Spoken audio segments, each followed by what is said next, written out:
Hello students, आज हम जो क्वेश्चन सॉल्व करने वाले हैं वो है चैप्टर 11 क्लास 10 का रचना। इसमें एक्सरसाइज 11.1 का जो पहला क्वेश्चन है वो ये है कि 7.6 सेंटीमीटर लंबा एक रेखाखंड खींचिए और इसे 5:8 में विभाजित कीजिए तथा इसके दोनों भागों को मापिए। तो ये क्वेश्चन करने के लिए सबसे पहले हमें क्या करना पड़ेगा कि सबसे पहले हम 7.6 सेंटीमीटर लंबा एक रेखाखंड खींच लेते हैं।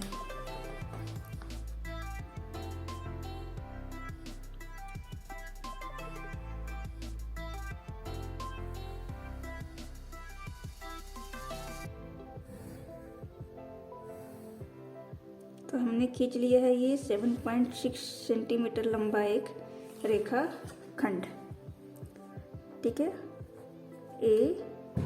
ANB। अब हमें क्या करना है, न्यून कोण बनाना है बिंदु A पर। बिंदु A से हमें न्यून कोण बनाना है। अब चाहे तो ऊपर ही बना सकते हैं या फिर नीचे ही बना सकते हैं, ये आपकी मर्जी है। तो न्यून कोण तो जानते ही होंगे आप लोग, 90 डिग्री से कम और 0 डिग्री से बड़ा। तो न्यून कोण हम लोग खींचते हैं एक, जो है हमारा बिंदु A से। ये हमने खींच लिया है न्यून कोण A से। हमें कंपास की ज़रूरत है, तो सबसे पहले हम लोग कंपास को अच्छे से सेट कर लेंगे। दोनों जो नीव है वो बराबर रहना चाहिए। अब हमें क्या करना है कि एक इक्वल लेंथ ले लेना है, जितना भी लें तो आपकी मर्जी है। उसके बाद हमें इसको हिलाना बिल्कुल नहीं है, कंपास हिलना नहीं चाहिए। या फिर आप स्केल से भी कर सकते हैं, ठीक है। अब कितना हमें बोला गया था, 5:8।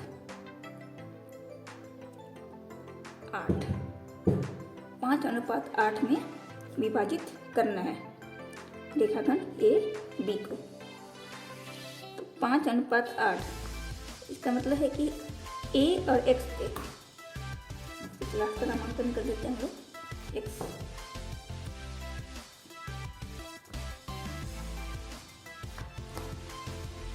A और X को हमको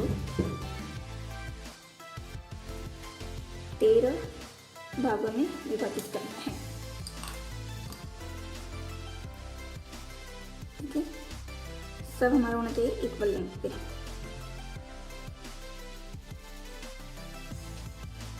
एक और अगला हमें इसी बिंदु पे बिना कंपास और पेंसिल को हिलाए हुए विभाजित करना है, ये 2। और इसी तरह हम लोग 13 भाग में विभाजित करेंगे। ये 3,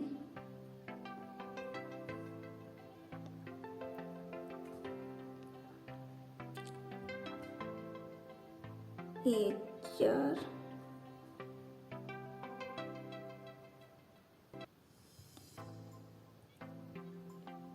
5,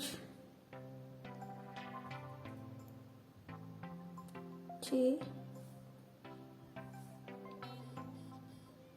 इसी तरह करके हमें 13 तक जाना है। तो हमें जैसा अनुपात दिया रहेगा और दोनों को जोड़ के उतने भाग में बांटना है, जैसा कि हमारे क्वेश्चन में दिया हुआ है 5:8।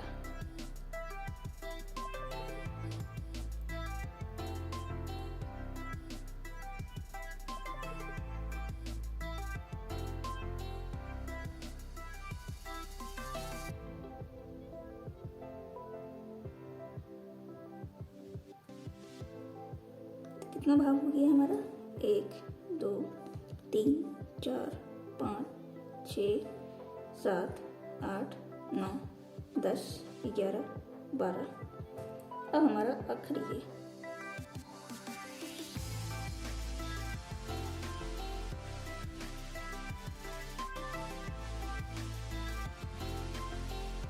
ये होगा 13। अब हम इसका नामांकन कर देते हैं बिंदु के लिए। ठीक है, x1, x2, x3, x4, x5, x6, x7, x8, x9, x10, x11, x12 और ये है x13। अब हमें क्या करना है, ये जो आखिरी बिंदु है x13 उसे बिंदु B से मिलाना है।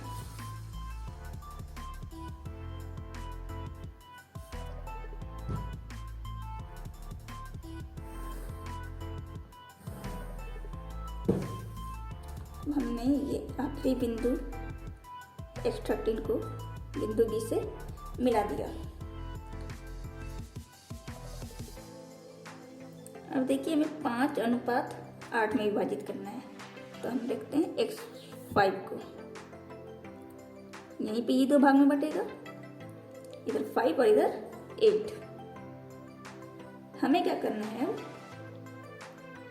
bx13 के पैरेलल में x5 पे एक रेखा खींचना है। तो इसके लिए हमें जो है कुछ रचना करना पड़ेगा। जितना कोण यहाँ बना है x13 पे, उतना ही कोण x5 पे भी होना चाहिए। ठीक है,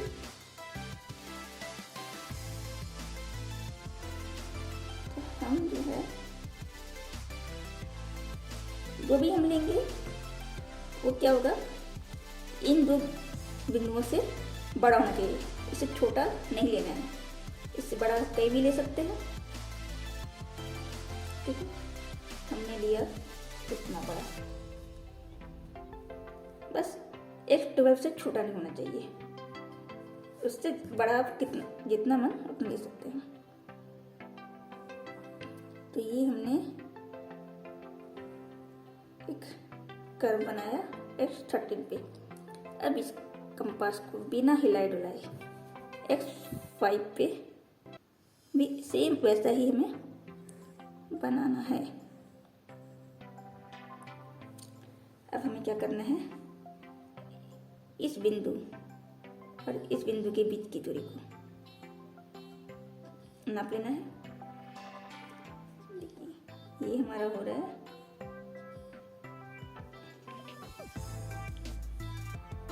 दिख रहा है, ये हमने नाप लिया। अब सेम ऐसा ही हमें यहाँ इस बिंदु पे करना है।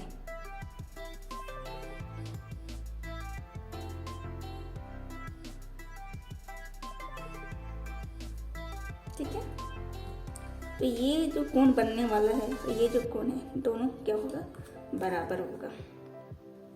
x5 और इस बिंदु को अब हम मिला देते हैं।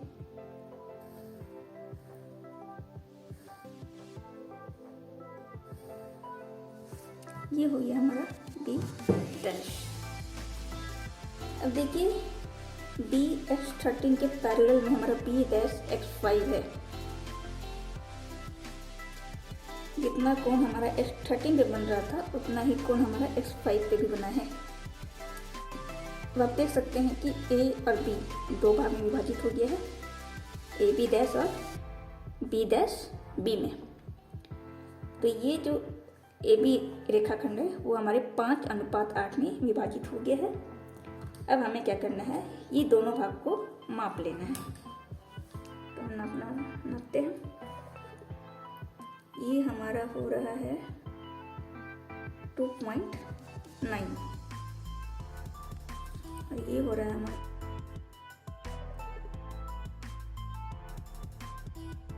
नापते हैं 4.7।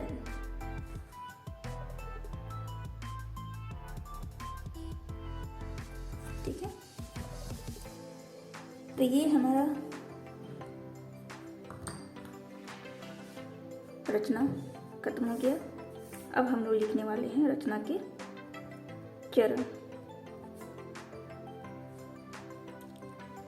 जैसे जैसे हमने किया है सेम उसी तरह से हम 1 2 करके लिखते जाएंगे। हमने सबसे पहले क्या किया, A B equal to 7.6 centimetre एक रेखाखंड खींचा। उसके बाद बिंदु ए से न्यून कोण बनाते हुए हमने एक रेखा खींचा, रेखाखंड लिया ए एक्स। अब ए एक्स को हमने 13 भाग में विभाजित किया, फिर इसका नामांकन किया ए x1 x2 x3 x4 x5 x6 x7 x8 x9 x10 x11 x12 and x13। उसके बाद x13 को बिंदु बी से मिलाया। इसके बाद x13 पे जितना कोण बन रहा था उतना ही कोण हमने x5 पे भी बनाया और फिर उस बिंदु को मिला दिया। हमारा ए बी रेखाखंड जो है 2 भाग में विभाजित हो गया, ए बी डैश और बी डैश बी में। नेक्स्ट क्वेश्चन के लिए आप अगले वीडियो का इंतज़ार कीजिए, बहुत जल्द हम बनाकर डालेंगे। धन्यवाद।